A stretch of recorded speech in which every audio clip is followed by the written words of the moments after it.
I've been using the book tracking platform, the StoryGraph, for a few years now, and for the past 365 days, I thought I'd do a little experiment and share how it went with you.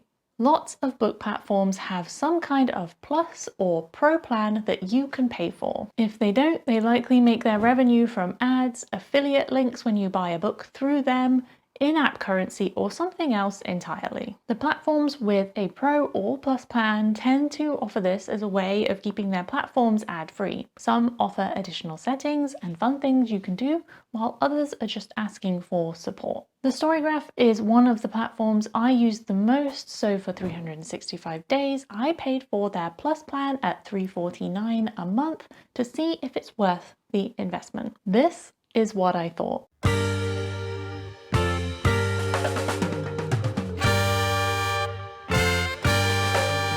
If you're curious about what the StoryGraph is and how it works, I'll leave a link to a few videos in the description of this one. But essentially, like most book tracking platforms, the StoryGraph allows you to add the books you've read or want to read, create and organize them, and discover new books through various features. On top of this, their Plus plan gives you the following bonus features.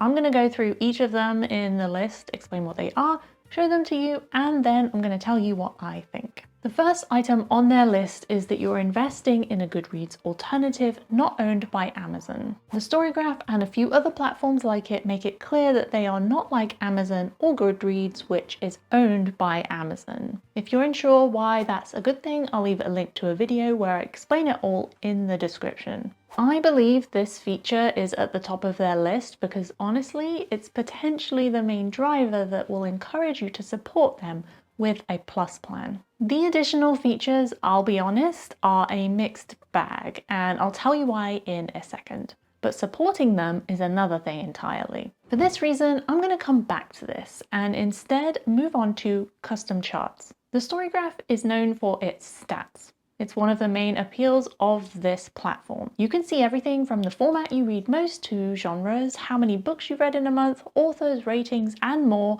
all in really cool stats. I love this about the StoryGraph. Not only do these look great and are fun to see, but they're pretty useful too. With the StoryGraph Plus, you can create custom charts in addition to this. Essentially, you can get super specific with what you want to track or create stats about, and you can customize how they look too. I personally like this feature, but to get it to work, you have to create tags for the books, manually add them to books, and then create the charts. It's definitely more effort than you'd think, rather than something fun and easy to put together. You have to have a reason for doing it and time to set it up. For example, I created one for my mythology books. I already have tags for each different type of mythology I was reading, so it wasn't a problem to set up. My aim is to read more than just Greek mythology, so seeing the makeup of what I'm reading in a visual way is helpful and good motivation to shake things up a little. This one worked really well. I also wanted to create one to see my progress on my book buying ban, just to see how many books I have left in each category of books. So audiobooks, ebooks, and physical books. But I couldn't get that to work at all.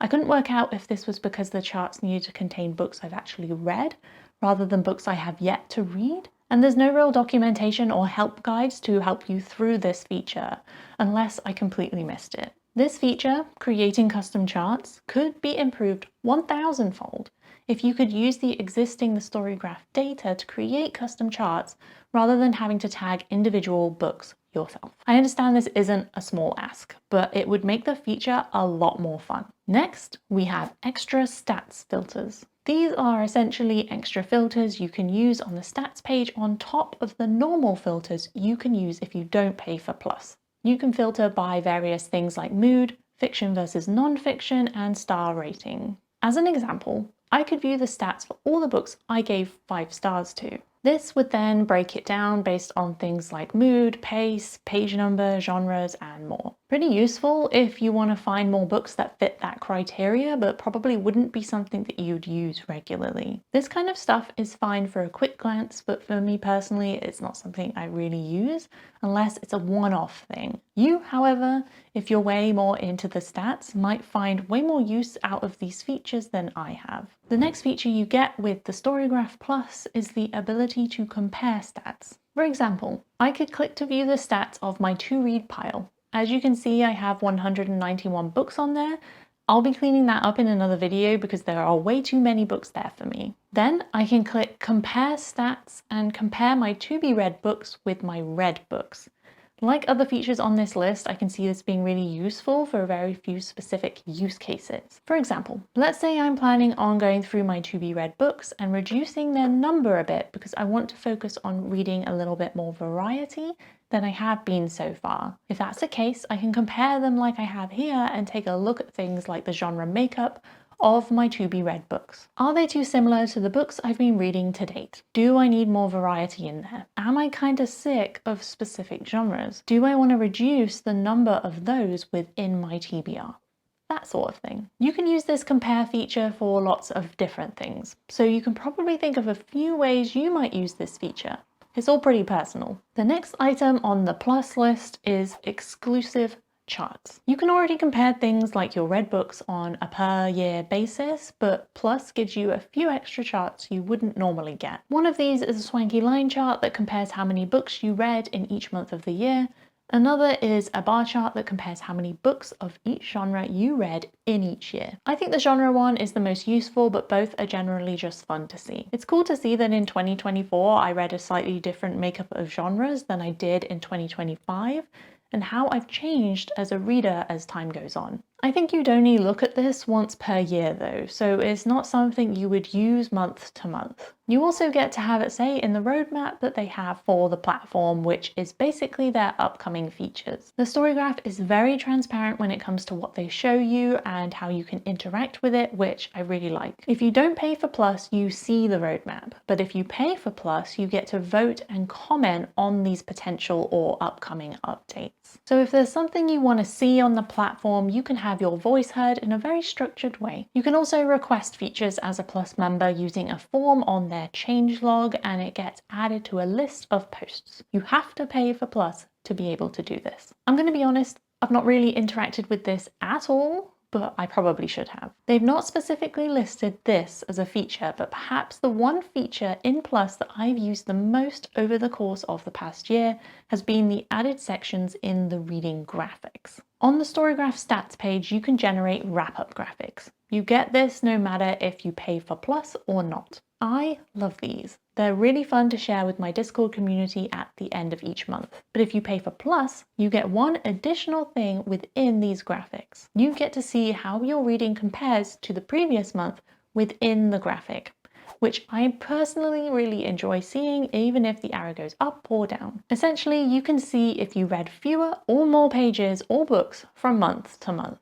The StoryGraph Plus's features focuses more on stats customization, allowing you to get specific about breaking down your reading life in a visual way. If I'm 100% honest, I could take or leave these features. Sure, some are fun and useful once in a while, but they aren't enough for me to pay for Plus, even when it's at such a low cost. $3.49 is basically one coffee per month, and it's not a lot personally for me. If it were just these things, I would probably stop paying for the StoryGraph Plus. However, paying for a Plus plan of the StoryGraph, to me at least, isn't really about these features at all. Instead, for me, I'm paying for the StoryGraph Plus to thank them for creating an awesome platform and hopefully help them keep it going in my own little way. Running a platform like this isn't easy. There are servers to pay for, a team, even if it's small, to pay, and so much more that goes on in the background of running something like the StoryGraph. They are constantly working on updates, communicating with us, the users, and have generally made something that I use